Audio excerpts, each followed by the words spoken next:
الرجيم بسم الله الرحمن الرحيم الحمد لله ثم الصلاة والسلام على رسول الله وعلى أهله وأصحابه ومن استنى بسنته إلى يوم الدين آمين. Assalamu alaikum wa rahmatullahi wa barakatuh. I welcome you to tonight's session of our free Nahu and Sorfu class organized by Al-Madrasa Al-Muntia. We ask Almighty Allah to accept what we'll be doing here tonight as an act of ibadah from us all. Ameen. So we are looking at Sorfu, continuation from where we stopped at the last class.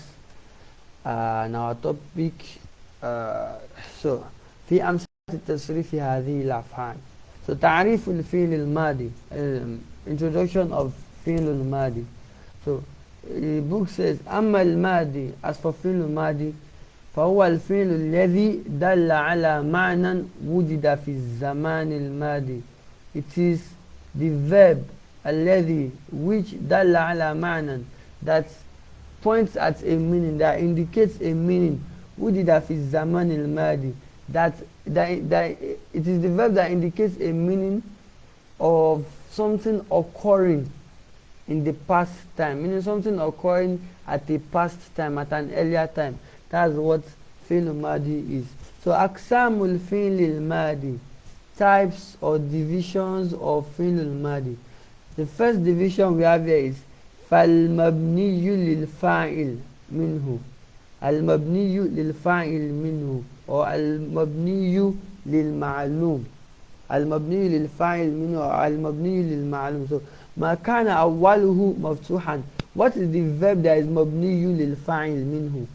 He said ما كان أوله مفتوحا, it is any verb that أوله مفتوحا, the first alphabet there is taking fatha, أو كان أول متحرك منه مفتوحا, or the first alphabet that will be vowelized in it. That is, in that verb, the first alphabet that will be what? Vowelized in it is taking fatha.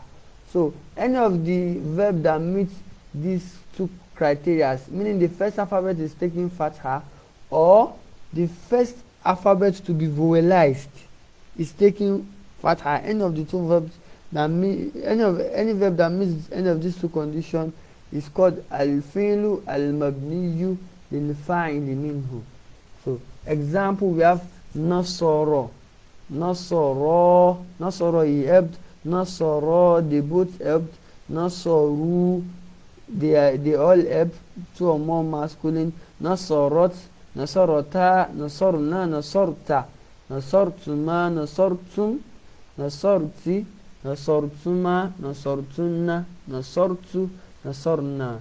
So nasarat, she helped, nasarata, they both helped, females, nasarna, they all helped, still females, nasarta, I am, you helped, a male, nasartuma, you both helped, two males, nasartum, you all helped, three or more, nasarti, you helped, a female, nasartuma, you both helped, two females, nasartunna, you all helped, three or more females, nasartu, I helped, nasarna, we helped.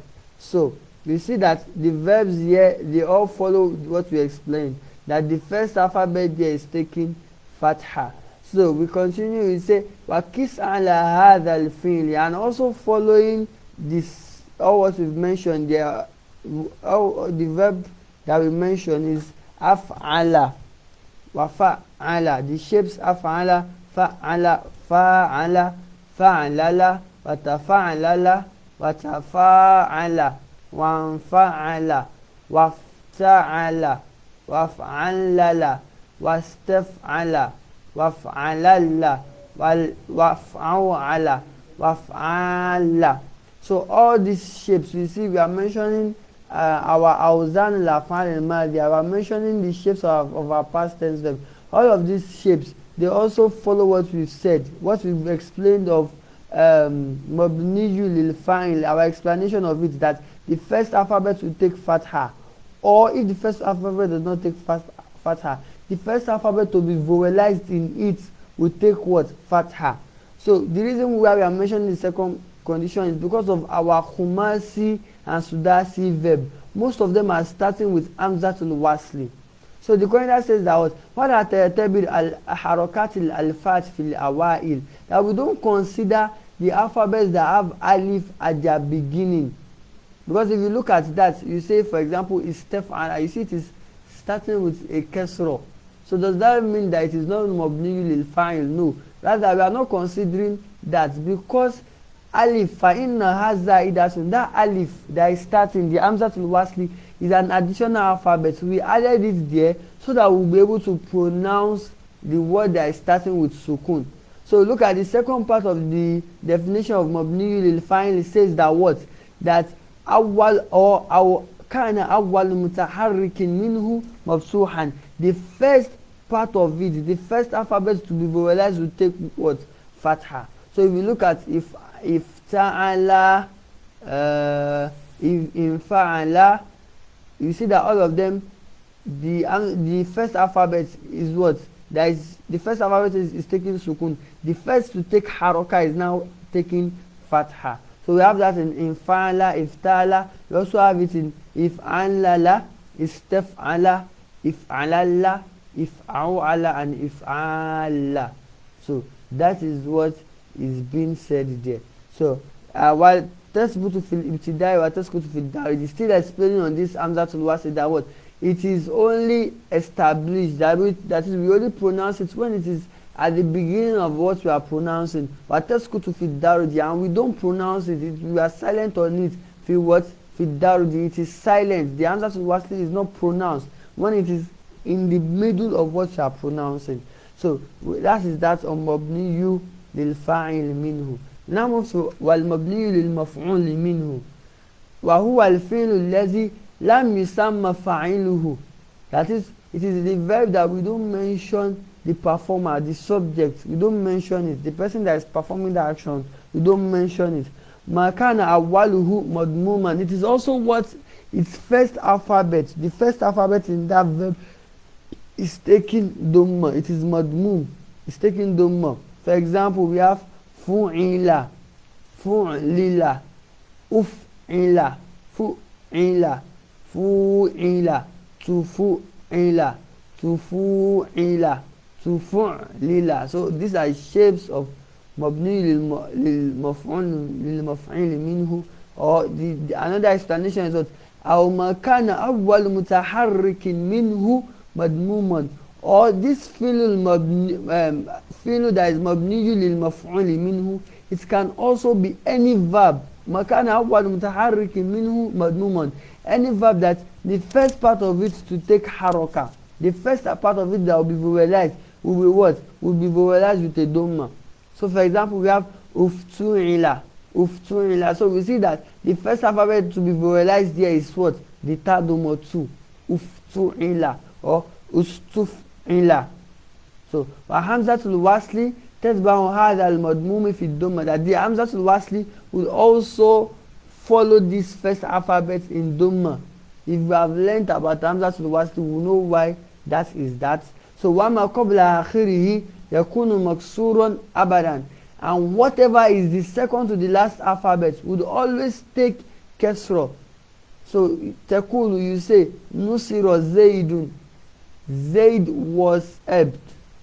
Zaid was what? Helped. We did not mention the person that helped Zaid. Or ustukhrija al-malu, ustukhrija al-malu, the wealth was brought out. The wealth was brought out. So we didn't mention the person that brought out the wealth or the money. So we now move to our class notes, because the way it might have seemed, we might find it a bit difficult to understand, but please let's continue following us. So our notes, al-fi'l al-madi al-mabni lil-majhul. So like I said earlier, that the mabni lil-fa'il minhu can also be mabni lil-ma'lum. And then the one that is mabni lil-maf'ul minhu can also be called mabni lil-majhul. So what is fi'l mabni lil-majhul? It is a passive verb. A passive verb.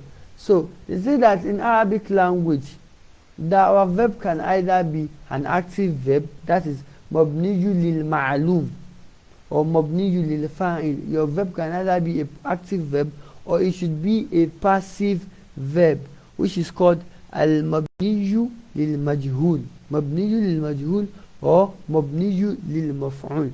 So it can either be an active verb or a passive verb. So what is an active verb? They said the Arabic term above is used because an active verb will always need a known doer of the action. We are saying that it is mabniyu lil ma'lum. Ma'lum means something that is known, or mabniyu lil fa'il. Fa'il means the performer of the action.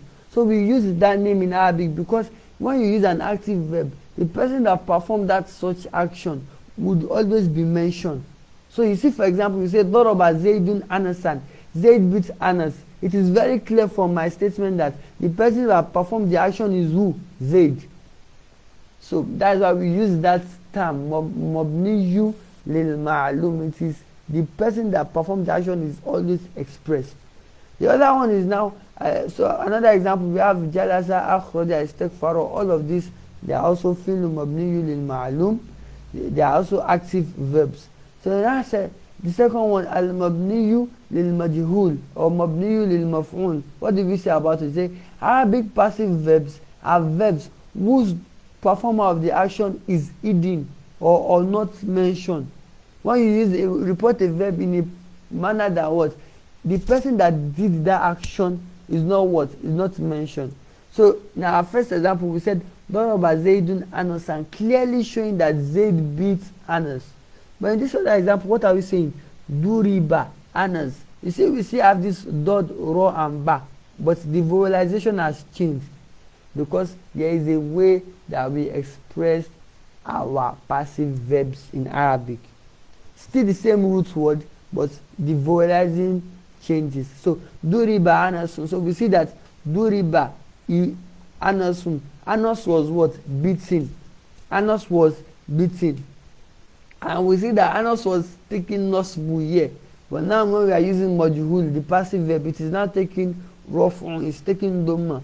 So that is this, something we will look at later. So other examples that follow this, other examples of this passive verbs, we have kutila. Kutila, he was killed or it was killed. We have duriba, he was beaten or it was beaten. Burika, from baraka. When you tell someone barakallahu fi, may Allah put his barakah in it. So you now say, you remove the Allah and now say burika fihi, may it be blessed. May it be what? Blessed. So burika akhraja, to bring, he brought out something. So the majhul is ukhrija. Ukhrija. We also have suyiro, like we have in this surah. I can't remember. So suyiro, it was moved. وَإِذَا الْجِبَالُ سُيِّرَتْ. I think that's how the verse came. So it was moved. Now the patterns for an active verb, as we've treated it before now.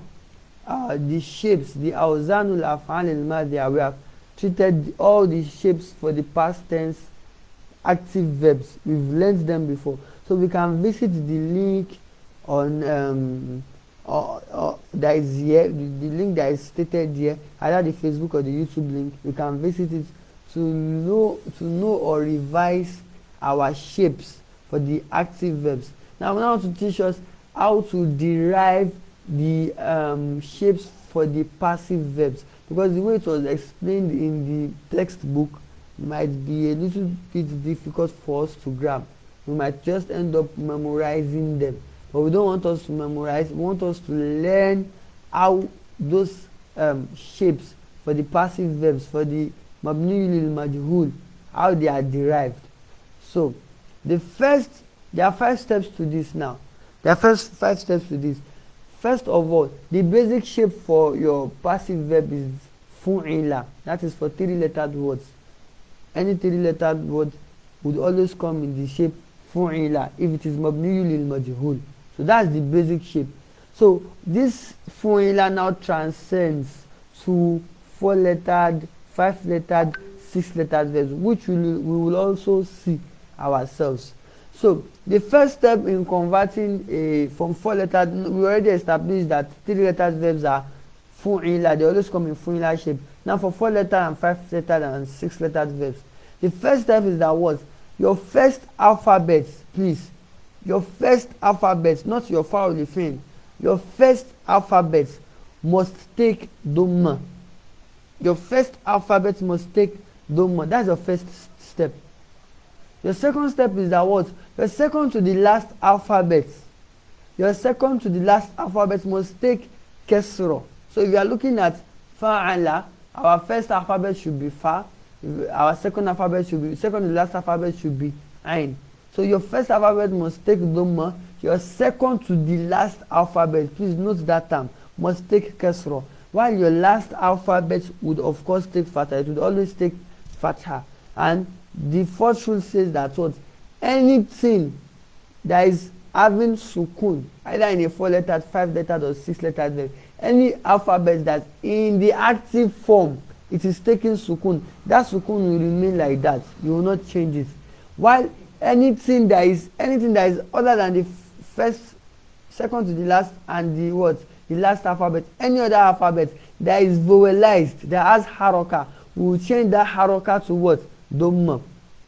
So let us examine these 5 steps that we've mentioned. So the 5th step that I mentioned would usually apply to alphabets or words that are 5-lettered or 6-lettered. You will not really come across it in 4-lettered verb and 3-lettered verb. No problem. It is always formula. So let's move on. So let's convert, for example, af'ala. Af'ala.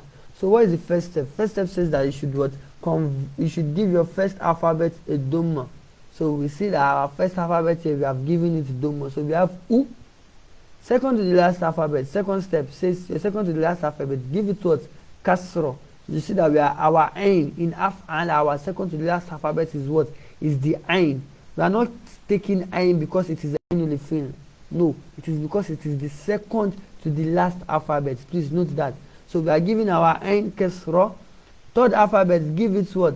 Fatha. So we already have that. Then we now said the fourth step says anything that is taking sukun will remain what? Sukun. So this fast sukun that is here would remain as it was. So af'ala will become what?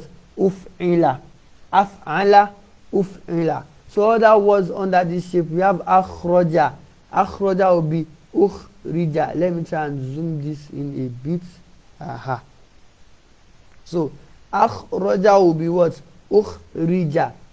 Akhraja, he brought out. Ukhrija, it was brought out. Ato, he gave. Untiya. Untiya, he was giving. Istef'ala, another we want to apply for istef'ala now. You see istef'ala is more than 4 words. Now observe closely. First alphabet, please. Your first alphabet, even if it is Hamza to the Wasli, what will you give it? Dhamma. You give your first alphabet, you give it what? Dhamma. Second step, your second to the last alphabet, give it what? Kasra. Your second to the last alphabet, you give it your kasra. The last alphabet takes fatha. Anything that is having sukun before will remain with what? Sukun. So our sin and our faf that are having sukun here, they will remain with what? Sukun. Our sin and our fa that is having sukun will remain with what? Sukun. While any other alphabet aside from the ones that I have mentioned would now take dhamma. So this ta that is here, that is not falling in any category of the 4 rules or the 4 steps, will take what? Dhamma. So istef'ala, following that process, we get what? Ustuf'ila. Ustuf'ila. Istaghfara, ustughfira. Istakhraja, ustukhrija. So istaghfara is sought forgiveness. Ustughfira, forgiveness was sought. Istakhraja, he sought to bring out something. Ustukhrija, something was brought out. So the next one, if Allah. We're also trying with if Allah. If Allah, we know that if Allah is like if Allah, right? We've established that before now. So first alphabet, give it dhamma, uf. Second, to the last alphabet takes kasra, which is this lam here. Your lam that is in the shadda. Your last alphabet takes fatha. Whatever is having sukun remains with sukun, and any other thing that is not vowelized, that is not in this category, in the 4 categories, will take what? Dhamma. So if Allah, if Allah, that which is if Allah becomes what? Uf only la. Then it becomes uf la when we add these two shadda together. So if Allah la, uf only la, following our root, then we join it together, the two lambs together, becomes what? Uf la. And the last thing that we'll be considering today is tafa'ala. So tafa'ala, the first alphabet take dhamma, second to the last kasra, last alphabet fatha. Anything that is having sukun before remains sukun. Of course, there's no sukun here except for the alif mod. Please let's observe what happens to the alif mod. Anything that is having sukun remain with sukun. Then your alphabet that is not in any of the either that was not used in any of the previous 4 steps will take dhamma. So this faf will now take what? Dhamma. The faf fatha before will take dhamma now. Because we have given this fa dhamma, the alif mod, we use alif to elongate something that is taking fatha. Because we have changed this fa to dhamma, the mod will also comply with it. Because your alphabet of elongation must rhyme with the haraka preceding it. So we use waw to elongate dhamma. So because of that, because this fa has been changed to dhamma, your alphabet of elongation must also change to what? Waw. So we cannot use alif again. So with that we get what? Tufu'ila. So tafa'ala, tufu'ila, like tanawala, tunuwila. So form plenty, the commonly used past tense verb in the active forms are, we have fa'ala. So look at their corresponding passive form. So fa'ala, we have fu'ila, af'ala, uf'ila, fa'ala, fu'ila, fa'ala, fu'ila, fa'alala, fu'lila, ifta'ala, uftu'ila. Please, this should be a dhamma. Uftu'ila, if'ala, uf'ulla, tafa'ala, tufu'ila, tafa'ala, tufu'ila, tafa'lala, tufu'lila, istaf'ala, ustuf'ila. So the patterns for weak alphabets that have illa, would be looked at much later. So we can compare all what we've explained. You see that it is still in line with the notes in the textbook. Just the manner of explanation is different. So with this we come to an end of tonight's class. سبحانك اللهم وبحمدك نشهد أن لا إله إلا أنت نستغفرك ونتوب إليك سبحان ربك رب العزة عما يصفون وسلام على المرسلين الحمد لله رب العالمين. السلام عليكم ورحمة الله وبركاته.